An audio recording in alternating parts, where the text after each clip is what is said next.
Колеги, продовжуємо наш робочий день. Дуже багато було маніпуляцій щодо того. So now we will have the briefing about attitudes of the Chechens toward the war in eastern Ukraine. There are many speculations on who is fighting in the east of Ukraine. Now we'll be talking about the attitude of Chechen people to what's happening in the east of Ukraine, to the war in the east of Ukraine, and participation of Chechens on the side of Ukrainians in ATO zone. I would like to invite co-founders of the Ukrainian-Chechen Friendship Society, Akhmed, Alikhadzhiev, and Elena Denysenko, also member of the Ukrainian-Chechen Friendship Society, Vasyl, Lyubarets, and chairman of the Board of Congress of Azerbaijanis in Ukraine, Hagani, Guseinli.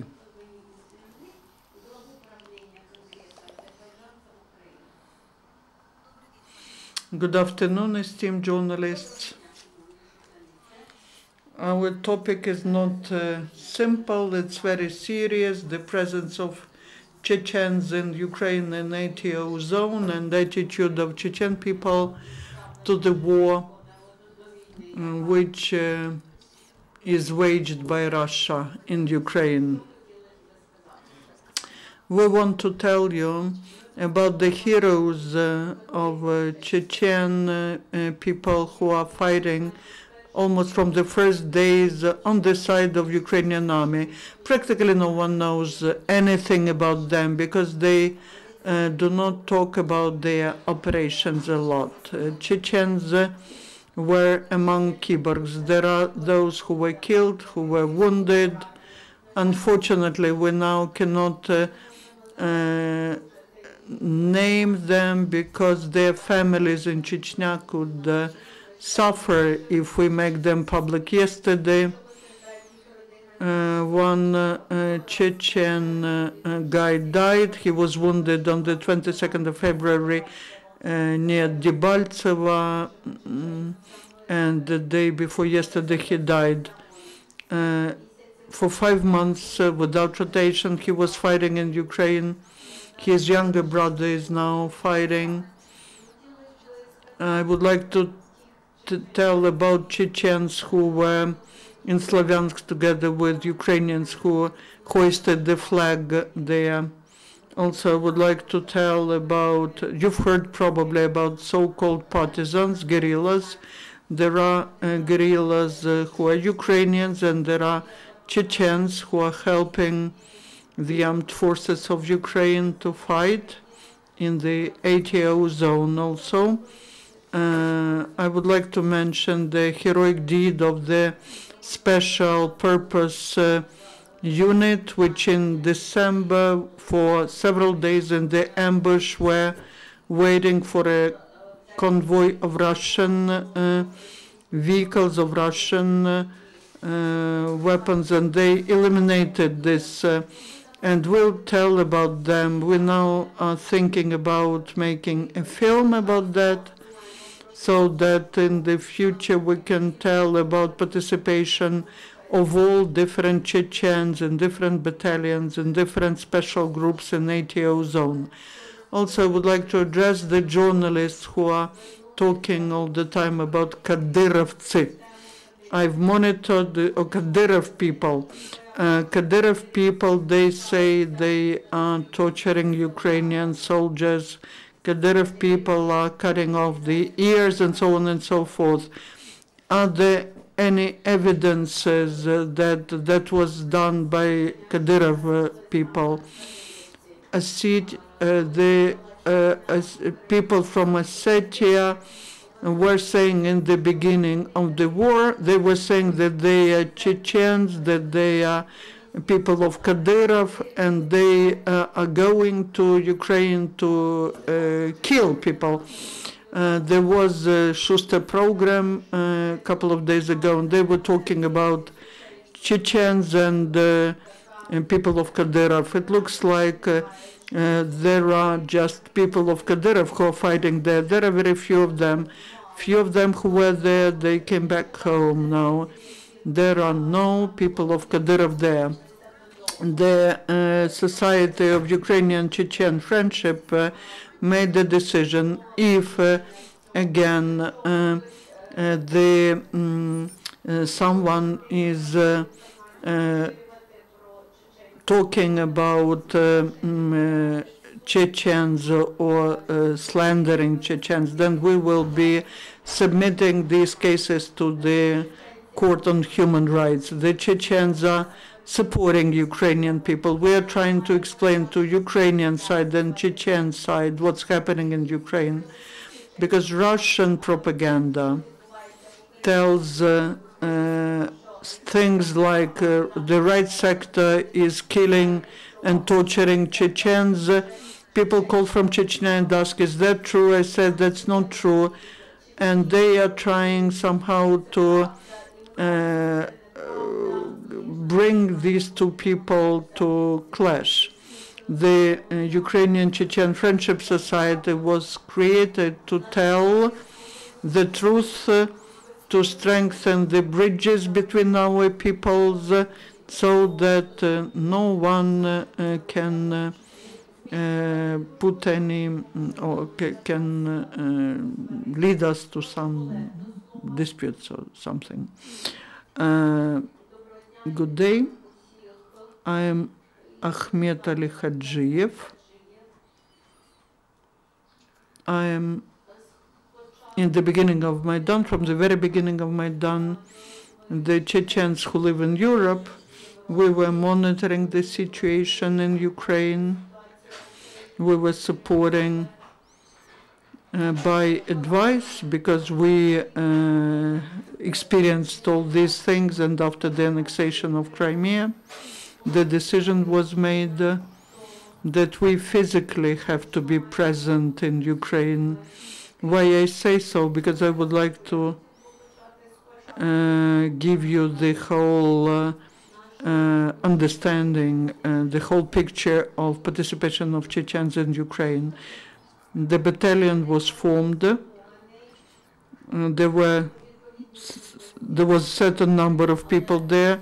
The battalion arrived to Ukraine, but when we arrived, we saw the situation that was different from what we imagined, especially on our participation in Ukraine as a separate battalion of Chechens. The laws of Ukraine did not stipulate such participation, nor the international security architecture does not stipulate for that, and that is why we still exist as a voluntary battalion, which is self-sustained battalion of volunteers. After we arrived, the process of the arrival of volunteers was frozen. We were conducting negotiations on our participation, on our cooperation with local authorities in ATO zone. Now the battalion is divided into three parts. Two parts operate autonomously. They defend the sovereignty and territorial integrity of Ukraine. One part of it officially exists, and everyone knows about this part of battalion. The commander of battalion was killed, and other people are now commanding. And in the process, when in September, in October of 2014, we noticed that our participation is impossible in the form that we planned to participate in both political sphere and other. I made a decision for myself that the military topic is somewhat is not on time, and at this stage it's better to get engaged into advocacy activities to create this Ukrainian-Chechen Friendship Society, for us to disseminate our vision, our understanding via civil society, and if the Ukrainian side invites us, then we can invite Chechens to Ukraine via official channels. If there is such invitation from Ukraine, then thousands of Chechens in Europe are ready to arrive, and almost as their motherland, to protect the territorial integrity and sovereignty of Ukraine. Today, we are conducting some activities in the Ukrainian-Chechen Friendship Society on the 4th of December, when a group of patriots of Chechen Republic Ichkeria came to Grozny and had a special operation on eliminating collaborationists who are working for Russia. That was an action to remind the world that Chechens genocide continues, so that the world pays attention to this topic, which is almost forgotten, so that European politicians understand how wrong their policies are, and so that they look at the problem of Chechnya via the Ukrainian problem. Thank you. And the next speaker, because we need to leave time for questions. Vasyl.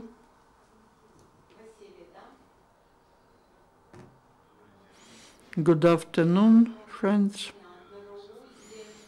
I am from Azerbaijan diaspora, and I would like to add to what has been mentioned.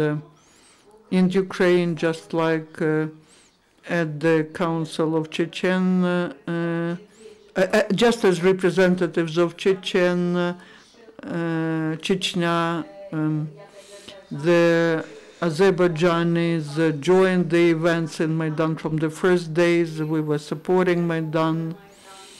We were involved in helping the Ukrainian state, and after the beginning of the military actions, we also were supporting in all directions. We were involved into military actions and voluntary in the activities of volunteers and the material support. Talking about the reason of that problem or root of that problem, that is a common problem. It's just like what was in Nagorno-Karabakh in times of Soviet Union. Unfortunately, if the world does not, if there were the adequate reaction of the international organizations or international institutions, this probably wouldn't have happened here. But we, Ukrainian people, understand that very well. We understand it as well as Ukrainian people, and that is why we would like to show what is happening in Karabakh and Ossetia, in Transnistria and Chechnya. All that has the same root. And that is why we believe jointly to create the center. You know that in Maidan, there's the International League of Maidan, and within that we want to correctly explain what's happening in Ukraine. If we don't stop it, then this will never stop, and the European states start understanding it. So we will, the representatives of Chechnya, Georgia, Moldova, Azerbaijan, we need to create such a center and act together, because it's much easier to overcome us if we are separate, but if we are together, we're stronger, and till the very end of all that will be together. Thank you. Now, Vasyl. Good afternoon, dear ladies and gentlemen. I'm going to use the Russian language as well for everyone to understand my message. The great son of Chechen people, Jahar Dadayev, once said that the empire of evil will fall when the sun rises over the Ukraine. And from the very beginning, all the people of goodwill were present at Maidan. My friend Ruslan Arzoyev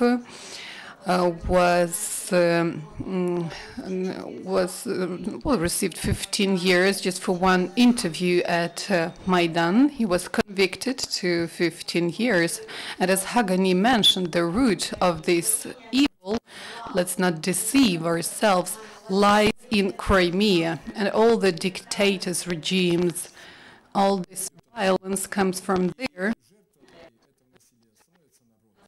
The people are victims of this regime, starting from Stalin regime, from the Soviet Union, as representatives of different nations, different peoples, united by the International League of Maidan. We see our aim to spread this will and experience of Maidan not only within Ukraine, but to the whole world.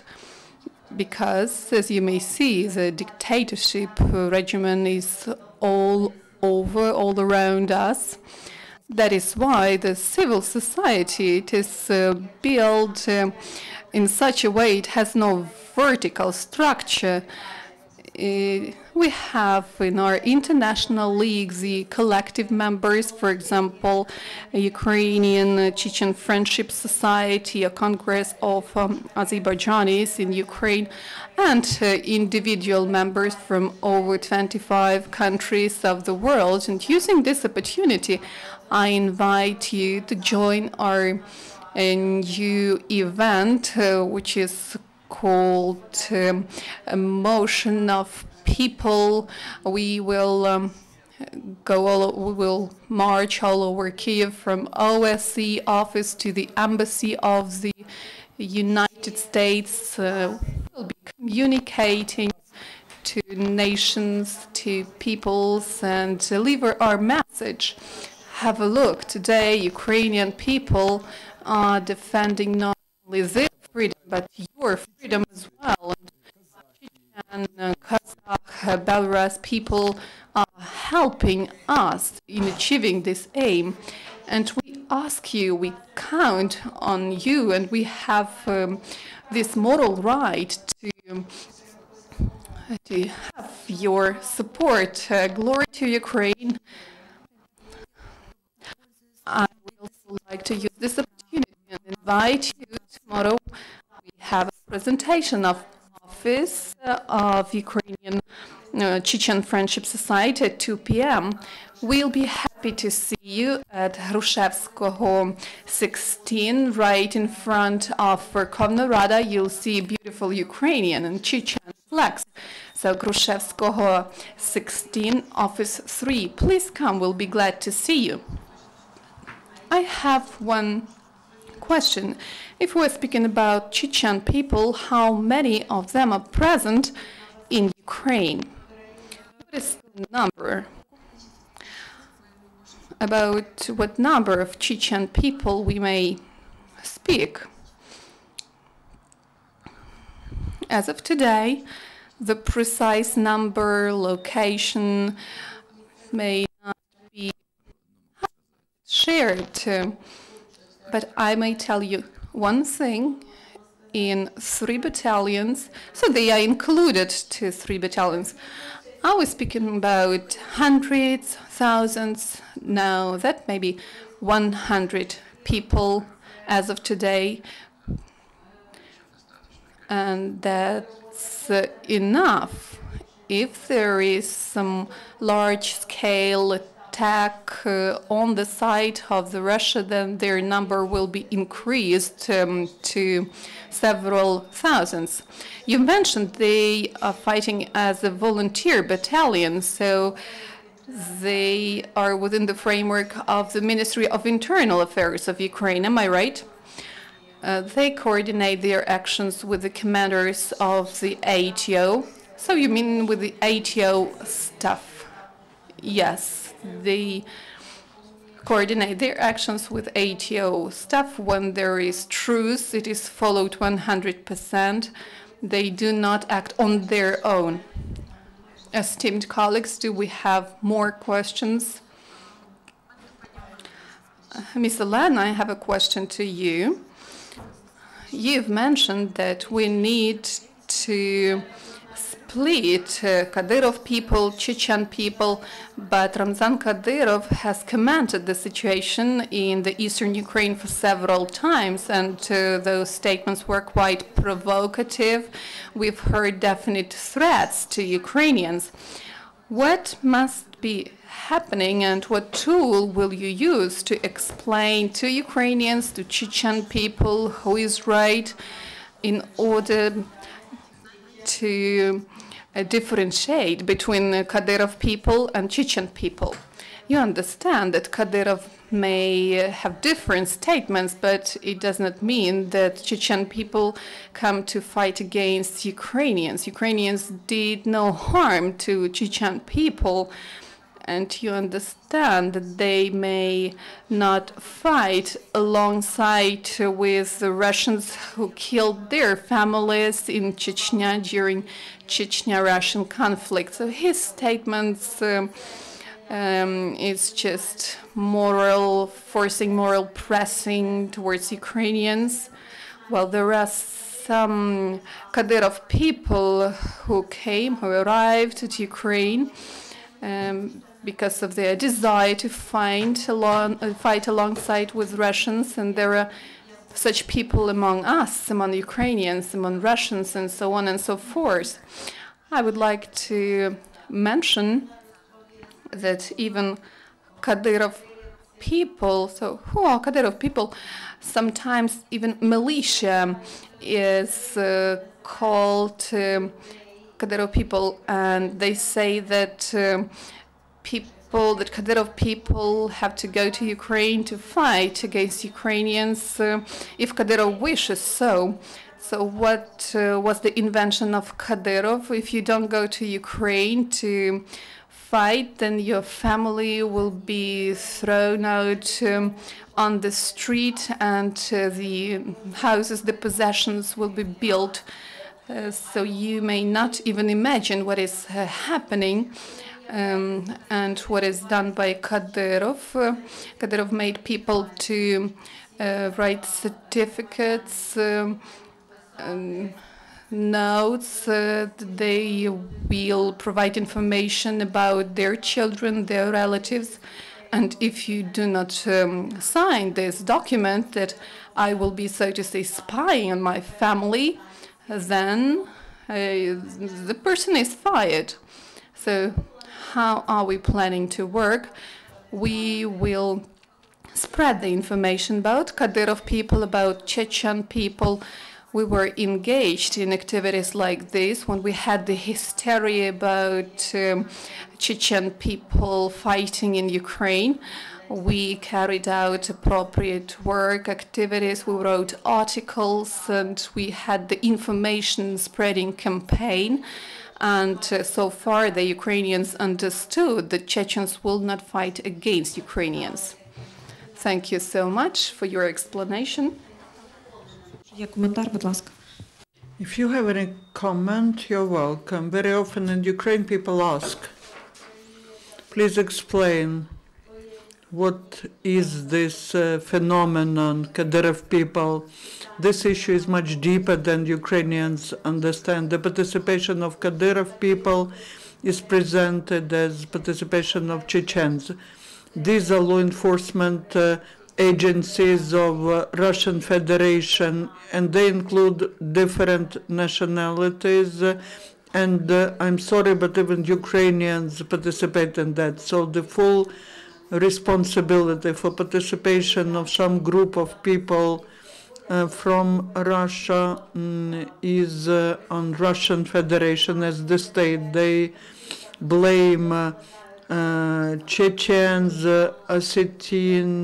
Ossetia's people, And this way Russia is trying to avoid responsibility for its crimes. Now, talking about this phenomenon, people of Kadyrov, that's the result of the